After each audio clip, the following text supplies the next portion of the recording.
Hello, you wonderful people, and welcome to another episode of SuperFantaFi. This being a show where we talk about TV shows of the supernatural, fantasy, and/or science fictional genre. For today's episode, I'm going to talk about From Season 3, Episode 6. A lot of really interesting things went down in this episode, so let's break it down. Well, first and foremost, let's start off with Tabitha, obviously where we began in the episode, where her and Jim have a lot of unresolved issues. They were already kind of in a bad place when they came here. It seemed like things were getting better, and it plays into this line from Ethan, which it's an effed up line in the sense of, oh, that's sad, but it's also like, I understand from a kid's perspective where he's like, I liked it better when we first got here because everyone was too scared to argue. And it's like, that's what it seems like. You know, they were so focused on just surviving, but some form of normalcy, pretending to have a normal life here has kind of led to just like normal stuff kind of coming up. But at the same time, it's heightened by the crazy circumstances you're in. The fact is, Tabitha has this unrelenting guilt. I don't think she felt it as much until last episode.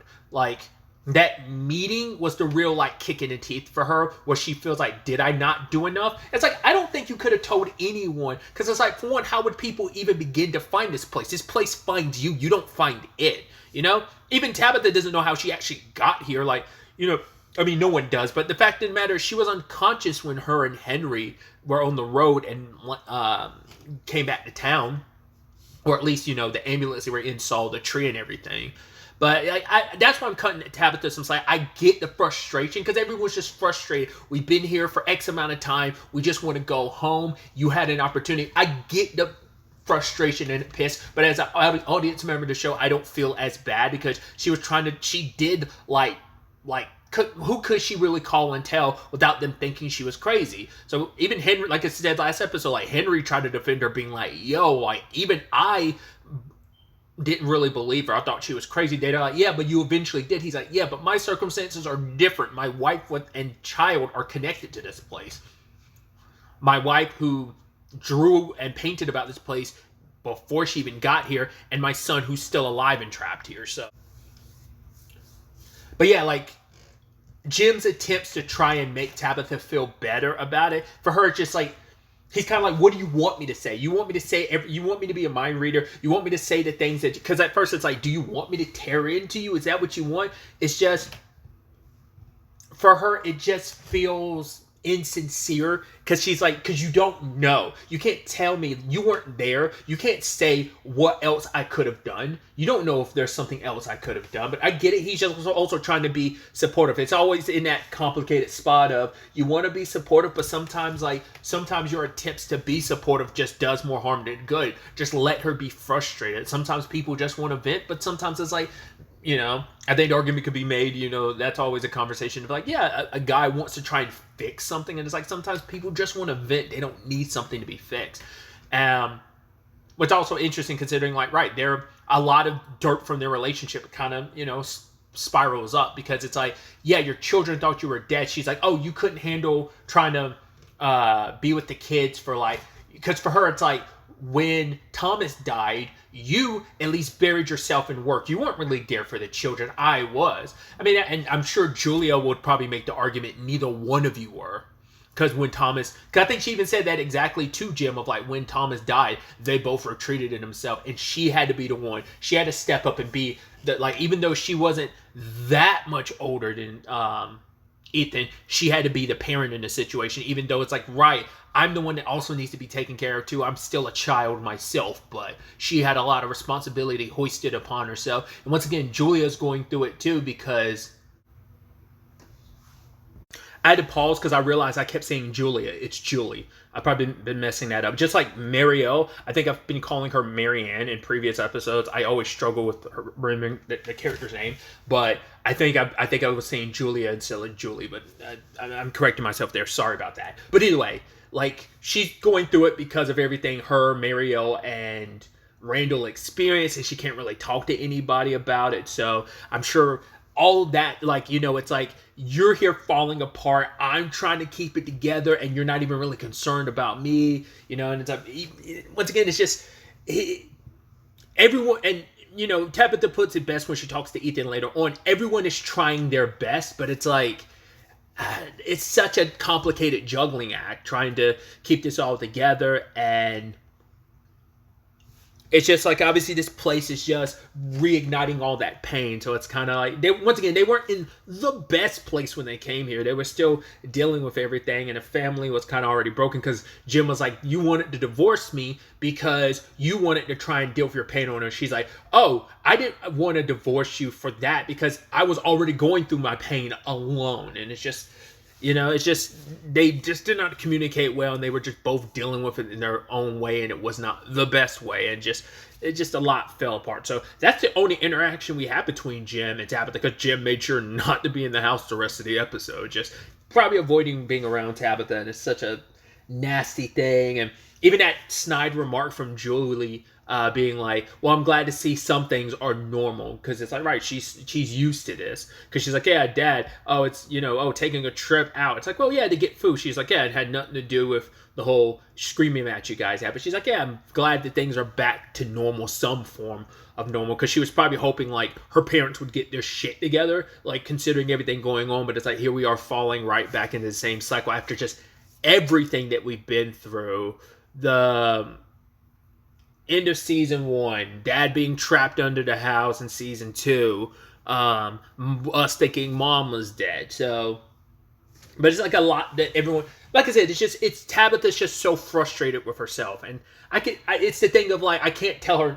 I'm not saying she shouldn't feel frustrated, because it's like you can't tell someone how they should and shouldn't feel. And I think that's where Jim is kind of messing up. But I get, once again, the part of, hey, you're my partner, and I just want to help you through this. I don't want you to drown yourself in guilt, because you're only feeling this guilt because other people say you should. But it's like, no, you don't owe this people anything. But for her, it's like, I do.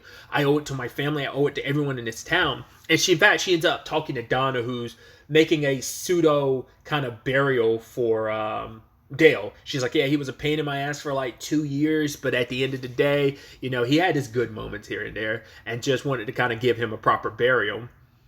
And she's talking to Tabitha, where it's like some of the townsfolk are looking at her, and it's like, yeah, but she's like, I feel like I'm letting my family down and letting everyone down. It's like, she's like, everyone wants answers, and I wish I had the answers. And it's like, you don't have the answers. It's like, look what happened to Dale. He went into the same tree you did. That could have been you. And she's like, I recognize that. And Donna's like, you are alive. You are back with your family and your kids. Do not take that for granted, and enjoy them while you can.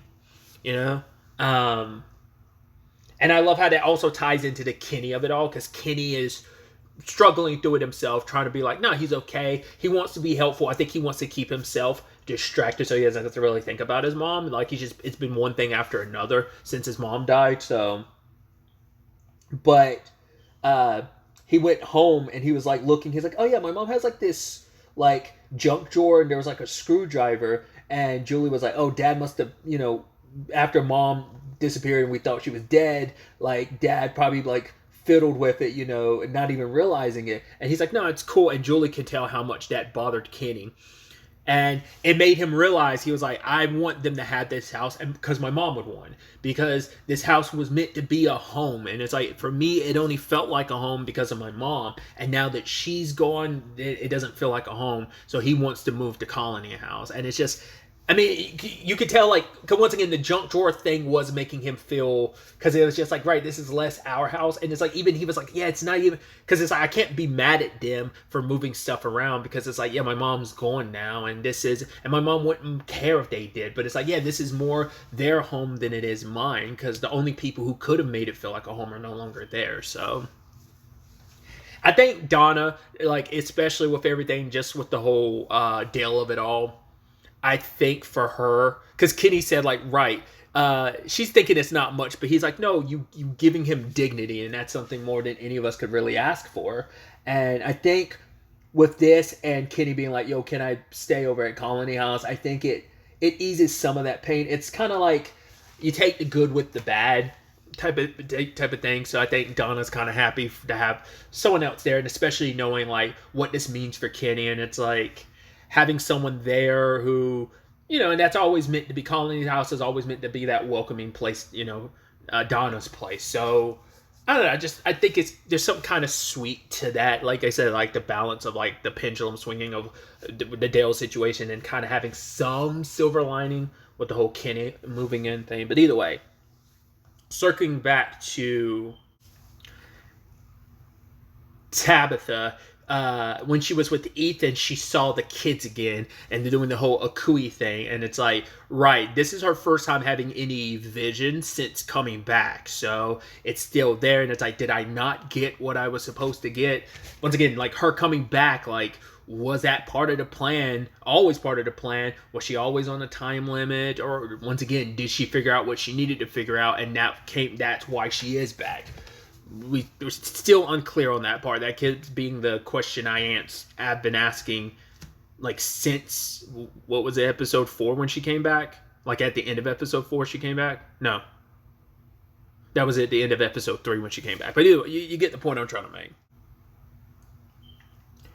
At the same time, this also ties into the Jade of it all. Him talking to Boyd about the other bottle tree, the one him and Sarah came across, and he went to it, and lo and behold, he runs into Tom, and Tom kind of presents the whole thing of like, oh, I get it, you want to unravel this mystery, but he's like, maybe it's not that big of a mystery. Maybe, how do you know that? Because he's like, right, nothing in this place is here by accident. But Tom's like, yeah, Jay, but how do you know? How do you know that this wasn't made by someone else trying to make sense of something? So you're making sense of something that was never a part of the original puzzle to begin with. And Jay's just kind of like, what else am I supposed to do? And for, Tom is coming from the perspective of, if you do believe there's something to this, the Jade that started a multi-million-dollar company, like, despite people telling him he couldn't do it, that Jade, like, you need to, like, sober up and give him a call.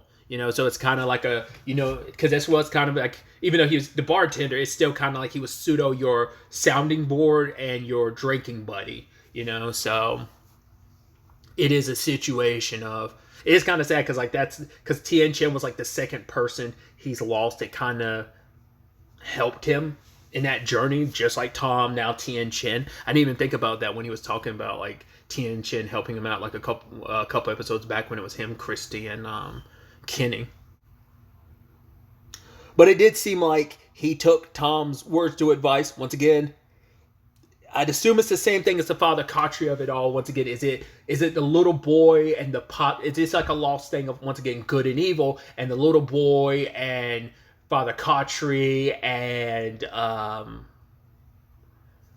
Tom in this case are the good of this place versus the evil of this place that's trying to mess with you, and they're trying to point you in the right direction. Because Father Khatri's like, I can't really tell you what I am, and I think Tom's in that same boat. It speaks volumes when it's just like, right, it's also like, because Boyd is seeing some stuff, but it's only in the form of Father Khatri, where you have Tabitha seeing the children, and then Jade seeing literally everything else. So that's wild. But either way, Jade does sober up, and he's working on figuring this puzzle out, because it turns out there are the same dates in that second bottle tree that he's like, there's got to be something to this. But so far, Ethan's helping out too, because Tabitha wants him to have something to keep his mind occupied and, help out. And also Jade, I'm sure, appreciates the help. But when talking about the children, Jade's like, yeah, maybe the children don't want to hurt you. Maybe if they wanted to, they would by now, considering the amount of times they popped up. But it's like trying to make sense of all of this. It's like, right, maybe they really do want our help, but what's going on there? It makes you wonder, does that tie into the Elgin of it all, with him seeing that woman in a kimono wanting to help, saying like, help me and I'll be able to help you, I'll be able to save you, I'll be able to save everyone. Which is like, is that something good from this place telling you that, or is it something evil? But it's like, she's never hurt you, but you never know that. We don't know enough about the rules of this place, the real rules of how things work, the system of this place in a sense. But the stinger at the end of this episode is Tabitha seeing a drawing of those like things that were, when they found the food, the little totem things of sorts that were kind of like a ward. Tabitha remembered them, and she's like, 3 rocks in a circle, like red stone rocks. And it's like, how do you know that? She's like, At first I was like, wait, were you here as a kid? But she's like, no, I had nightmares when I was a kid. And she's like, I've been to this place. I've just never put it together until now. So it's like, right. So she's in the exact same boat as Miranda. She's had a connection to this place before she even got here, before she ever fully laid eyes on it. So it makes you wonder, could it, because Jade was talking to Boyd early on in the episode of being like, could it be like the lighthouse being like a dimensional rift between this world and the real world, and being like bringing in like quantum, like some kind of quantum event. But now I'm like, could the nightmares that Tabitha had when she was younger, could it be that they weren't just like dreams, that they were her actually being teleported to this place on some subconscious level, maybe? I don't know. But it does beg the question. Miranda painted about this place years before she even got here. So, and we know that Miranda isn't the only chosen one, and neither is Tabitha, and Tabitha might not be the last. Who knows? But it seems like it's implying like maybe everyone who's ever, I mean, we've only got 2 examples to pull from, but so far it seems like maybe the people who are chosen to save the children, like the chosen ones, always dream or have some connection to this place prior. So it must be a thing of like, you were chosen long, long ago, you just didn't know what it was. So I guess maybe at some point the nightmares just stopped when after a certain point, because she didn't remember it, because it was like triggered, like, right, she repeatedly had them as a kid, but I guess as she got older they eventually faded. So why is that? Why wasn't it, I mean, we don't know up to what point, like maybe in her teens she kept having it, who knows. But my point being, why did they stop? There's just a lot that can be pulled from that alone, and just like, what the hell does that mean? You know, once is interesting, twice is coincidence, maybe even a pattern. I feel like you need 3 to make it a pattern, but 2 might be all we get. So that coincidence is pattern enough, especially when you're talking to the man trying to unravel the pattern that is his place. So there's all of that. Then we have the Henry and Victor of it all, where Victor wants to go underground to find Jasper, but his dad, well, he doesn't want his dad to go because it's like, I don't want you to get hurt. But for Henry, it's like, I just found you again. I'm not going to let you go off on your own. So they go into place. He's using his army soldiers as breadcrumbs. But the moment they get to the room that him, Tabitha, and eventually even Jade came to, none of the stuff was in there, so they had to go deeper, and that's where they find it. Like, it is interesting that they probably decided to move all that stuff just to F with anyone that decided to come down here, like a Victor, because it's like, oh, you saw this stuff, we know this of interest to you, or maybe it's a thing of, well, we know people have come down here, let's go further in the cave, because even beyond where all that stuff was, you do see like a crevice where it's like, no, it goes even deeper. It makes you wonder, like, what that underground system is. Like, I mean, it hasn't been mapped out, and obviously you don't want to go down there considering that's where everything is sleeping, so. But either way, they found Jasper, but Henry also found something that belonged to his wife, Miranda, and the creature appears being like, oh, well, there's one that was sleeping, but another one's like, if you keep coming down here, Victor, we might make it one day that you don't get to leave. So they were let go this time, but it's like they let him leave with Jasper. So once again, there has to be rules of how much interference they can run, how much they can do. Because like, why are you just letting like him just do whatever he wants if it might contend with him getting closer to solving something? But maybe it's just this place is so confident. It's like, you can find whatever tips you want. Who cares? Like I said, maybe if this is a battle of good versus evil, maybe there is like stipulations of there's only so much you can do. Like there are rules to this system that are in play of what they can do and stuff that they have to let go, type of thing, like a Victor getting these answers. Or why not go after Jade even though he seems connected to this place? But once again, it might tie into the whole, we want you to have hope so you can be despaired. So they want Jade to do what he's doing, or Victor doing what they're doing, because it's like, it'll give you false hope just so we can break you. Or like I said, maybe they just have stipulations where they have to let that stuff play out, because the ghosts like a Tom or a Khatri can only give them so much guidance and nudging them in the right direction. They have to kind of take that path alone. So But Victor's plan is to get Jasper to tell him the story that he told Christopher. But his dad's kind of like, yeah, but that's just a toy. It's like, yeah, but nothing's just nothing in this place. But it's like, considering everything, can you really just say that? But for him, it's like, yeah, but it's just a doll. And it's like finding out everything his son went through. I mean, that story at the beginning is actually really sad when Victor told his dad about, was it Miss Davis? It's like, oh, this toy little car. It's like her son was sick. And before he died, she wanted to, rush to get this toy. But by the time she was on her way back home, before she could even get home, she saw the tree. And he's like, she died a long time ago. Her son was sick, so he most likely died a long time ago, too. So it's just, that was kind of a very depressing story. And especially on top of, as they recapped at the beginning, the guilt that Henry felt of, I had to kind of accept my family being dead because it was the only way I could move forward in a lot of ways. So that was kind of I think that story was kind of a gut punch in a way. And it's like, not Victor didn't tell him that story to make him feel bad, but it's just Henry was internalizing a lot of that because of that story, I believe. But yeah, it is interesting that they did take, I mean, Victor says they take stuff from other people, and it's like, why do they do that? It's like, once again, I don't know if it helps them pretend to be more human, or the stuff they take does seem to be significant. They have Jasper, and Jasper told Christopher something, and Christopher's the one that was like Jade and saw all the symbols and stuff and went crazy. But the thing they also took was something of Miranda's, and Miranda was chosen to try and save the children from the tower. So maybe it isn't just random people that they pick stuff from. Maybe they specifically select stuff connected to people that are special to this place. We also have the Fatima of it all, her and Ellis, where we left off, her kind of explaining everything. And she kind of doesn't want answers, or once again, doesn't want people, as I previously mentioned, she just doesn't want people looking at her the way Ellis is. But it says it's like people are already on edge, and they find out like, oh, there's something weird with you in your pregnancy. That's kind of after what's going on here. Like, once again, might be afraid that she's turning into a monster, what that might mean.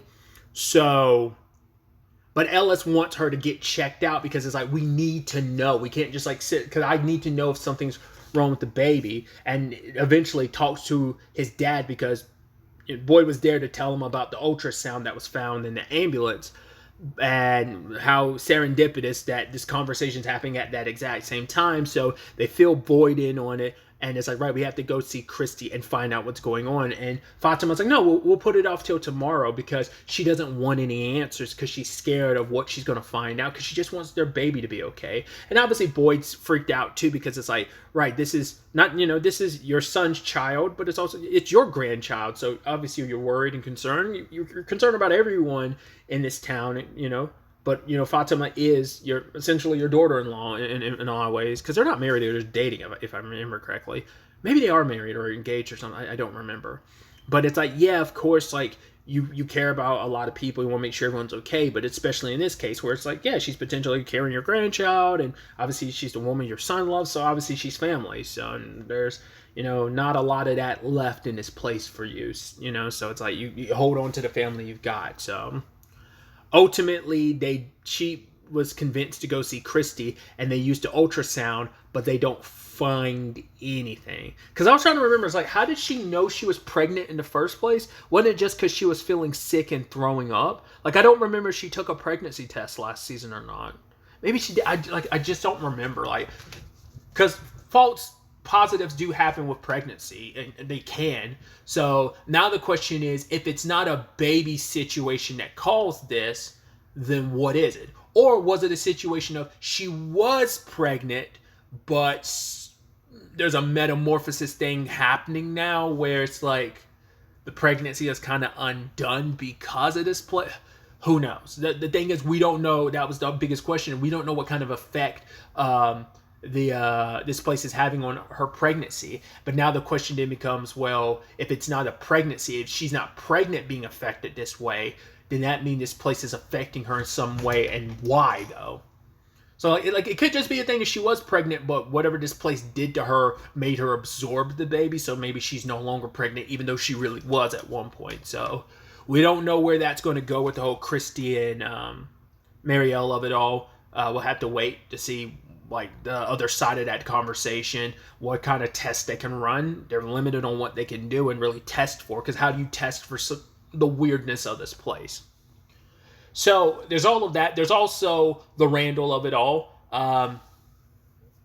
Getting to see, the damage done, and even though it's been repaired, it's especially his cheek, like the massive like stitches he has to have for it just to, fix his face. And it's just, I saw the face wound. I didn't even realize there was a wound on the other side of his neck. He has one on the left side of his neck and then like his right cheek. So, and Marielle is trying to keep her composure, and because she knows how effed up this is, like how much that looks and how much of a toll that's going to take on Randall. And she's like, yeah, it looks good. There's probably going to be some swelling and stuff like that. But she gives him the mirror to look at things and left him alone. Once again, Boyd said like it's meant to be a sign of, hey, let him walk around. Yeah, he might be bandaged up, but it's still a reminder of what happened to him. Whether that was their true motive, it seems like it might have been. I mean, they did decide to leave Randall alive, considering he is one of the trio, including Marielle and Julie. So, Marielle is handling things in her own ways by just pretending like everything's okay, which Randall's like, it's easier to do that when you're able to stay in a comfy bed with someone by your side instead of having to stay on the bus. So, Marielle offers him to stay at the hospital, and it's like, yeah, that way you don't have to constantly be on the look at those things. I mean, it benefited you because you knew like something was up, because those things have a routine, and they kind of broke that routine. So that's what kind of gave you a heads up in episode 5 that something was going down. Not episode 5, episode 4, sorry. But yeah, you don't have to kind of be as haunted, but I don't know what that makes of like two people who've gone through that living in the same place. That might be something fucked up that happens there, because Marielle's trying to say like what happened to them. Randall's like, what, that it wasn't real? Like, do they actually remember what they experienced? Because Julie made it seem like she didn't, that it's just she remembers the feeling, but Randall made it sound like him and Marielle both know what they experienced. I don't know if it's just because Julie was younger, maybe, because wasn't she the last one to fall into that condition? I don't know if that's what played a role in that or not, or maybe she's just not letting anyone. I don't think she would have had a reason to lie. I mean, she probably doesn't want to tell Ethan all the gruesome details of whatever she experienced. There's that. But also, it's like she was just being like, I just remember being the most scared I've ever been. So, I don't know.